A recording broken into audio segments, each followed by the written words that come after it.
시청자 여러분 안녕하십니까. 1월 19일 시사정담 시작하겠습니다. 시청자 여러분, 우리나라 양대 노총인 민주노총이 북한의 지령을 받는 간첩들의 온상이 아니냐는 의심을 받고 있습니다. 문재인 전 대통령 시절 청와대와 정부에서 고위직을 지낸 인사들이 사이제라는 친문 포럼을 만들었는데요. 포럼을 만들 것이 아니라 나라를 멍들게 한 데 대한 자기 반성부터 해야 한다는 비판 목소리가 나오고 있습니다.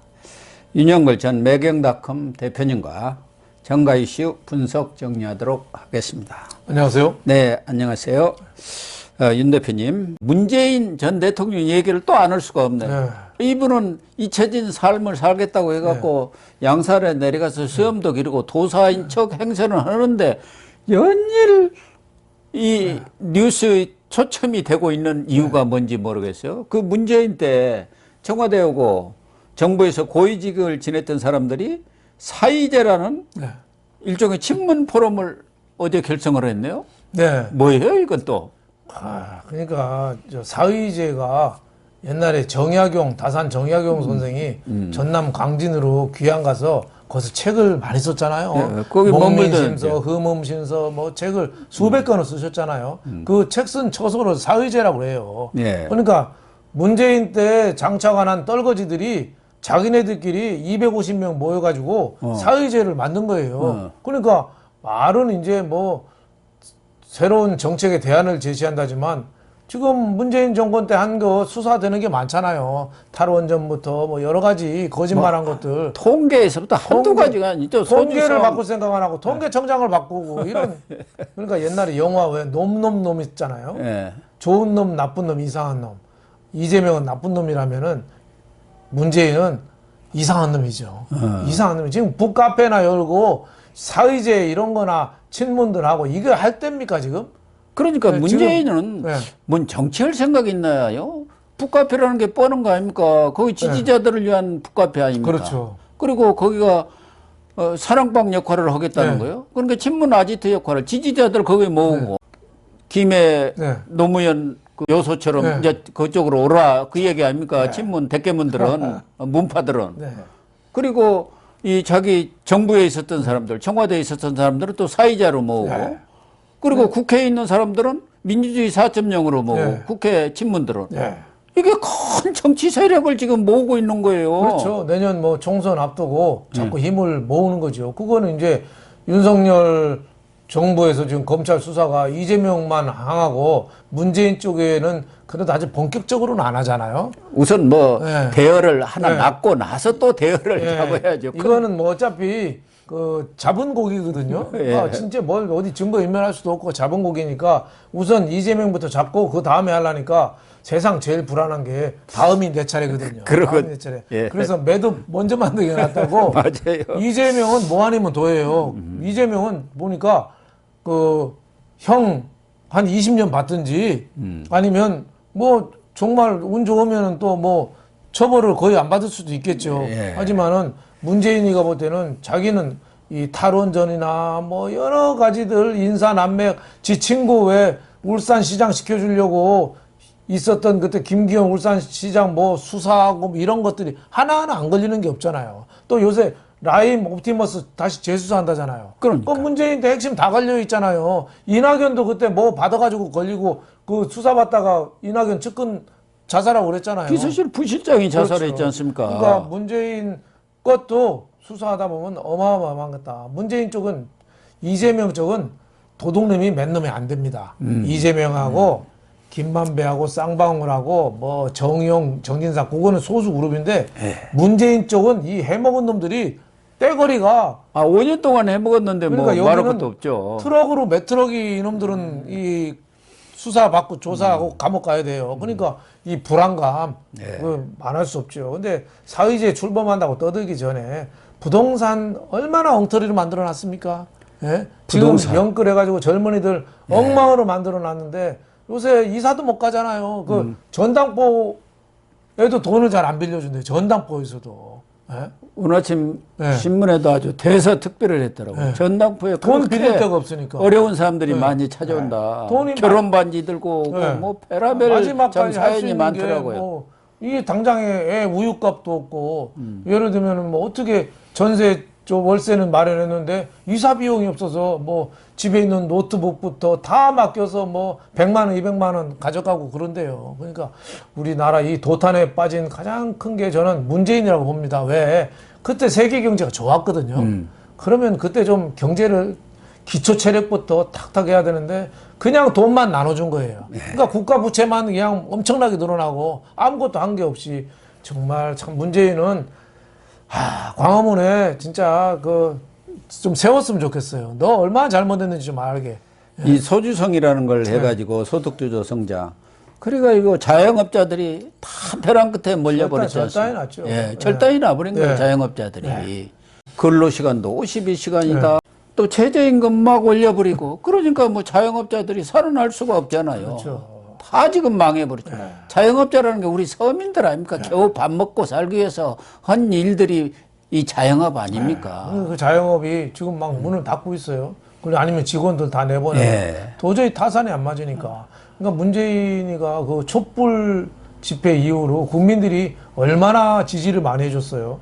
국회도 169석이나 거의 몰빵을 해줘서 지원해줬는데 결국은 자기네 사리사욕하고 부정부패 이거로 나라를 엉터리를 만드는 거. 당군 일에 최고 좋은 기회였거든요. 네. 그게 우리가 5년을 낭비한 겁니다.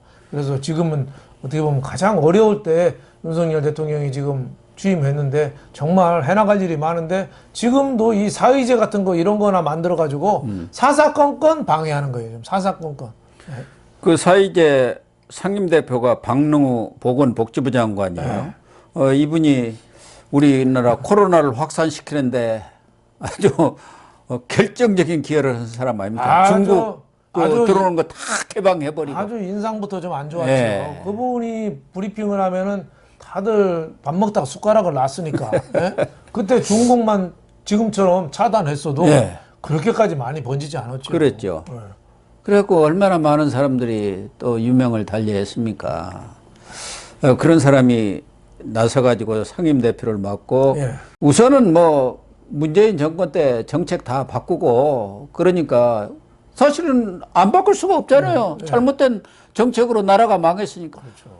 그거 이제 반발로 이런 거 만들고 그런 모양이에요. 그러니까 이 자기들이 잘했던 정책들을 왜곡시키고 일부러 이렇게 폄하하고 있다.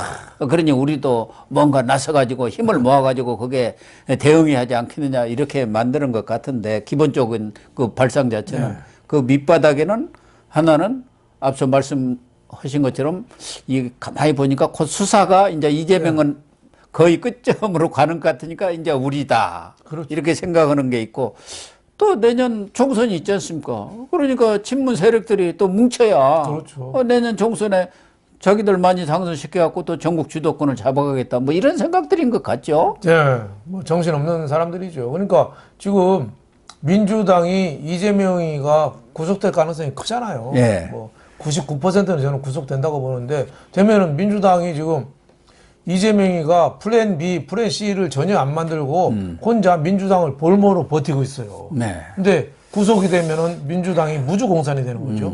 그러면 뭐 이낙연 같은 사람들 서둘러서 들어온다든지 친문을 하나 앞세우려는 그런 전략, 포석 뭐 이런 것도 상당히 있지 않겠느냐 저는 이렇게 생각합니다.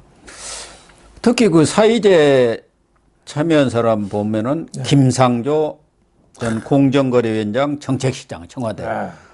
이 사람은 그 임대차 3번 만들어갖고 5% 이상 못 올리게 하기 전에 바로 15%인가 19% 10%인가 올려가지고 쫓겨난 사람 아닙니까? 정말 나쁜 놈이죠. 예. 정말 나쁜 놈이에요. 임대차 시장 안정시키기 위해서 임대차 3법을 억지로 날치기 통과했는데 그거 시행되기 얼마 전에 자기 집 17%인가 올려서 팔아먹은 놈이니까. 맞아요. 그리고 공정거래위원장한테 어느 모임에 자기가 좀 늦게 왔어요. 근데 변명하는 소리가 기업인들 좀 혼 좀 내주다가 늦게 왔다. 기업인을 혼내는 대상입니까? 기업인이 우리나라 먹여 살리고 있어요. 수출해가지고 세금도 내고. 그래서 무슨 우리가 시민운동 이런 사람들 이 나라를 지금 김상조 같은 놈이 우리나라로 해서 도대체 뭐를 했죠? 정책실장, 공정거래위원장 하면서 순전히 엉터리로 만들어 놓고 부동산 문제에 꼬이기에는 원흉들이에요, 이게. 예, 평생을 돈 벌어본 적이 없는 놈들이에요. 제가 놈이라고 합니다. 워낙 화가 나가지고. 김수현, 제 사는 동네에 재건축 해가지고 이 친구는 아주 새 아파트 살아요. 아, 그래요? 예. 그 재건축 강화되기 전에 자기가 얼른 재건축한 거예요. 예? 예. 근데 저는 아직도 못 해가지고 저는 뭐 40년 된 아파트 5층짜리 삽니다만은 예? 김수현 이 우리 동네 사는 사람이 김수현 보면 침을 뱉습니다. 예? 그 시장을 얼마나 엉터리로 만들어 놨어요. 꼬이고 해놓은 게 지금은 공시 가격보다 시세가 떨어져요. 이게 말이 됩니까? 그러니까. 예. 국민들 어쨌든, 세금을 예. 뺏어가는 거예요. 뺏어가는 거예요. 세금을 탈취하는 거예요. 기분 좋게 세금을 내야 되는데 세금을 탈취하는 거죠. 완전 징벌적 세금제. 그렇죠. 네, 징벌하는 식으로 세금을 걷어들였죠. 오죽했으면은 양포세라는 말이 있어요. 양포세. 그 뭐냐면 양도세 계산을 포기한 세무사. 양포세라고. 그렇군요. 하도 복잡하게 해놔가지고. 예.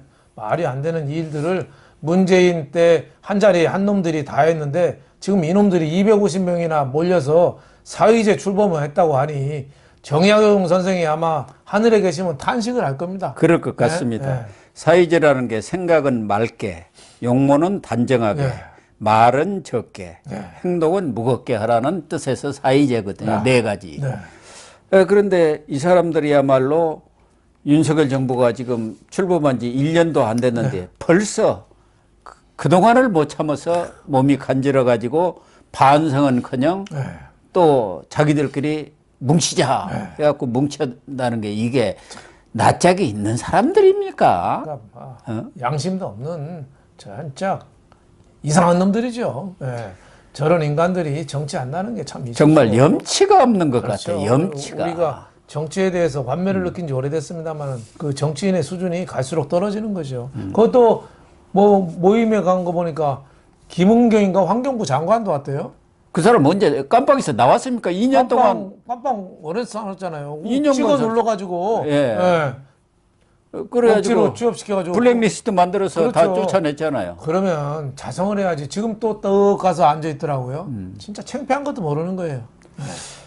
아무튼 지금 문재인 전 대통령이 양산에 앉아가지고서 천하를 주무릴 생각을 하고 있는 것인지 자기 그 퇴임하면서 했던 대로 또 한 번 출마 생각이 있어서 이러는지 모르지만 돌아가는 상황 자체를 보면은 이 친문 세력들을 다방면으로 묶고 있다, 묶어가고 있다 이런 느낌이 들기는 듭니다. 물론 그렇죠. 본인으로서도 이제 이재명 죽으면 순방치 아니라고 나구나 이런 차원에서 세력을 묶어놔야 그렇죠. 내가 안전하다 이렇게 생각할 수도 있겠지만 정치적인 그런 의미가 있는 것 아닌가 하는 생각이 자꾸 들어요. 계속 뭐 영향력을 확대하려는 그 조짐이 보이는 거죠. 아마 국민들이 다 지켜보고 있어서 그거는 저는 철퇴를 내릴 거라고 봅니다. 문재인의 시대는 이제 끝났고 그 잔재, 그 먼지 쌓인 거 빨리빨리 그냥 빗자루 청소가 아니라 물 청소해가지고 싹 지워버려야지 우리나라가 비로소 제대로 된 정상적인 국가로 갈 수 있다 이렇게 생각합니다. 문재인 대통령이 흘러간 물로는 물레방아를 돌릴 수 없다. 이런 경기를 좀 새겨 들어주기를 부탁을 드립니다.